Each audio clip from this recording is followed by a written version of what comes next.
Well, howdy there, Internet people. It's Bo again. So, today we are going to talk about nationalism, what it is, and the different kinds of nationalism. I think most people have noticed that when I talk about nationalism, I have a very discernible disdain in my tone. And lately, over the last couple of weeks, I've had a number of people send messages talking about how nationalism can be used for good. Most pointed to Ireland as an example. And don't think for a second that I don't understand. Y'all are just, playing on my heritage and trying to get my feelings and all of that. But it's okay. It's fair play. And it also makes this video easier because I don't have to do any research.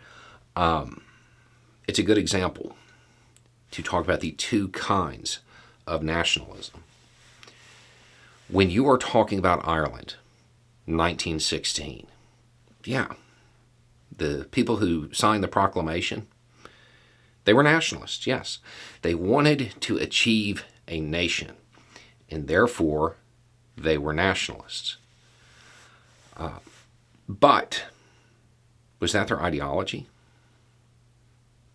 Or was it just simply a tool they were using to achieve nationhood? When you look at the proclamation and you read through it, what do you see? You see the word equality a lot.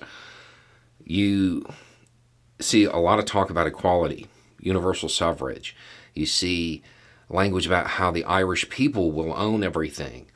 There's a lot of fingerprints of a different ideology in that proclamation. And that makes sense because Connolly and Pierce, they were socialists.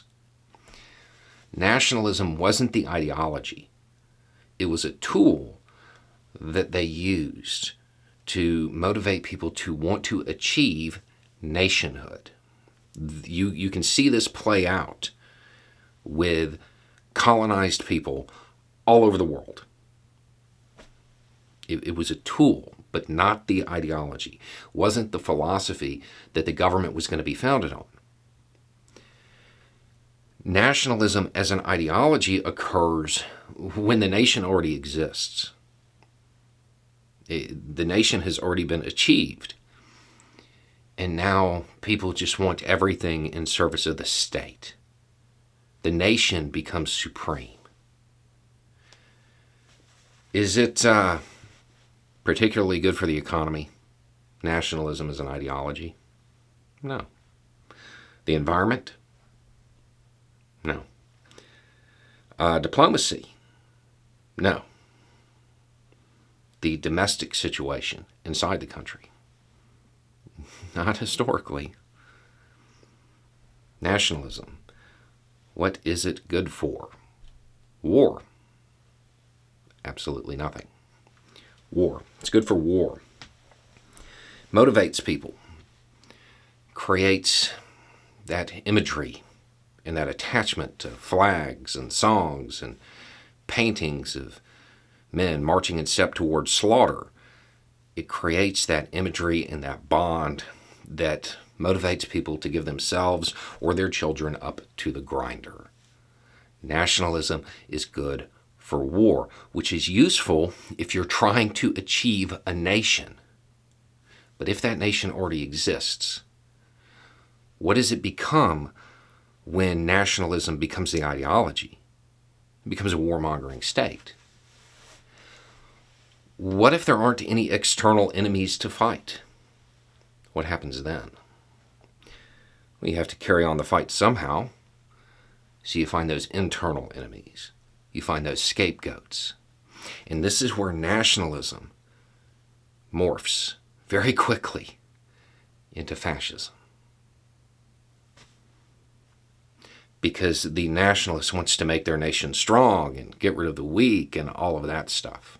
All the stuff you see in the rhetoric. Nationalism is politics for basic people. People who really require a leader. Somebody to tell them what to do and what to believe. That's what nationalism is. Its use is war. Doesn't really have any use outside of that. A nation that accepts nationalism as its ideology is doomed to near perpetual war, because it's the only way that ideology can be satisfied. Nationalism, in the sense of a desire to achieve a nation, well, that's something else. Because you can have nationalism that wants to achieve a very equal society. You can have nationalism that wants to create a peaceful society with a different ideology. That kind of nationalism is a tool to achieve something, not a philosophy or an ideology in and of itself. There's two kinds.